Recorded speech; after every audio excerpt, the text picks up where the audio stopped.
Our lead story tonight has the makings of a Bollywood blockbuster, but with an anti-climax. An Indian has been caught spying for Pakistan. His name is Satyendra Sinwal, a 28-year-old security official. He was posted at the Indian mission in Moscow. He's said to have taken money from an ISI handler. What for? To steal confidential documents and leak them to Pakistan. It is shocking, but hardly surprising. He's not the first Pakistani spy caught by India. He won't be the last. Since independence, both India and Pakistan have spied on each other. There's only one rule in this game: don't get caught. When you do, all bets are off. Tonight, we'll tell you how this man was caught and what this case tells us about how the ISI operates. That's the Inter-Services Intelligence, the key intelligence agency / dirty works department of Pakistan. ISI handlers use money and honey traps for recruitment. Earlier, such operations were limited to India's High Commission in Pakistan, but now they are being extended to Indian missions in friendly countries too. All they have to do is spot a vulnerability. In this case, it was money. That was the case with Satyendra Sinwal. He hails from the Indian state of Uttar Pradesh. 3 years back, he was posted to Moscow. The appointment was done by the MEA, India's Ministry of External Affairs. The ministry runs a Bureau of Security.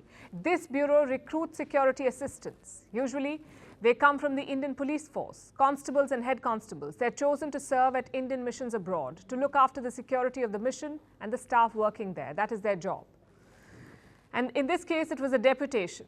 The tenure is usually for 3 years, out of which an officer must spend at least 2 years overseas. So in 2021, Satyendra Sinwal was sent to Moscow on deputation as a security assistant. It's not clear when the ISI turned him, but recently he came on the radar of Indian security agencies. They got intel that Satyendra Sinwal was a spy. They suspected that he was passing sensitive information to an ISI handler. This was linked to India's Defence and Foreign Ministry, also India's military establishment. The charge is that he sold India's secrets to Pakistan and that he was in touch with a female ISI handler who lured him with money. Apparently, Siwal spoke with this handler on the phone on a regular basis. And what kind of information did he give away? According to one report, he had access to intel about the movement and deployment of Indian troops, which is very sensitive information. Siwal's only temptation, we are told, was money. He had multiple exchanges with his handler in Pakistan. On the basis of this intel, he was put under electronic surveillance. And when the details came out, he was grilled by Indian officials. Reports say he has confessed to spying for Pakistan. So the formal charges will follow. And what are the charges against Siwal? Waging a war against the nation. He has been arrested under sections of this act, waging war against the nation. Also the Official Secrets Act. Investigators have recovered 2 mobile phones from him. They're going through his bank account now to assess how much money he got from Pakistan. But our story tonight is not just about this case. It's about the larger pattern. Pakistan is ramping up its PSY-ops. Last year alone, at least 3 such cases came to light. One of them involved a DRDO official. DRDO is a Defence Research and Development Organization. It does R&D for the Indian military.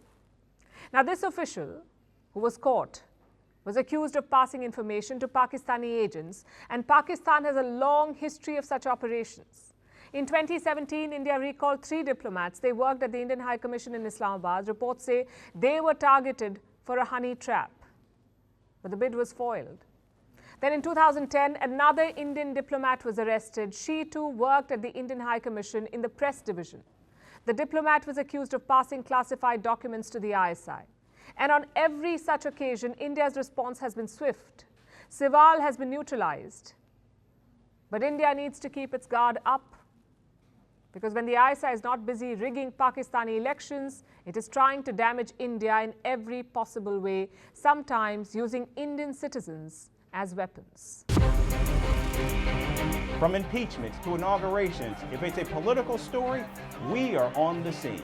The race for the White House is heating up. We're beating Biden. How dare he say that? If it's breaking news, we're live with the latest coverage. From the White House, the State Department, and Capitol Hill, we know the issues, but above all, we know the players to bring you the latest in-depth analysis on all the key stories that we're covering.